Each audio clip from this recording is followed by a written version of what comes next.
சக்தி, ஒருவேளை ஏதாவது பெரிய பிரச்சனை வந்துச்சுன்னா நம்மளால பணம் புரட்ட முடியுமா? தெரியலையே. ஆளு பெரியவனாய் எனக்காக என்ன பண்ணன்னு கேட்பானோ? கொஞ்ச நேரம் உங்ககிட்ட பேசிட்டு இருந்தா எனக்கே பயமா இருக்கு.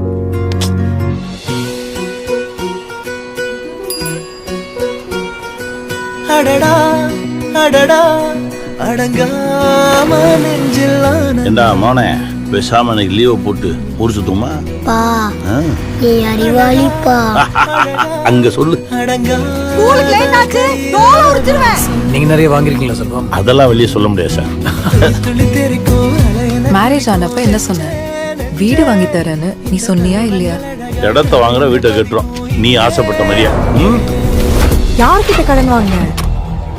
சொந்தக்காரங்கிட்ட ஒரு 10,000 ரூபாய் கடன் வாங்கியிருக்கோம் சார். அதை அடைச்சிட்டா போதும், என் முன்னாடி ஹாப்பி ஆயிடுவான்.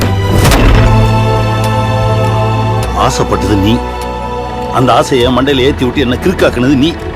எல்லாம் உனக்காகவும் பாலுக்காகவும் தான். இது கடன் இல்ல, பிச்சைதான். கடன் வாங்கணும். கடன் வாங்கினாதான் பெரிய ஆளாக முடியும். வர வர நீ காசுக்காக என்ன வேணா செய்வியோன்னு பயமா இருக்கு. இது வேணும், அது வேணும், இதை வாங்கணும், அதை வாங்கணும், இப்படி இருங்க, அப்படி இருங்க, இப்படி வாழணும், அப்படி வாழணும். ஆசைப்பட்டதை வாங்கணும், யோசிக்காம செலவு பண்ணணும். அப்பா சொல்ற கேளுமா, சந்தோஷமா இருக்கலாம்.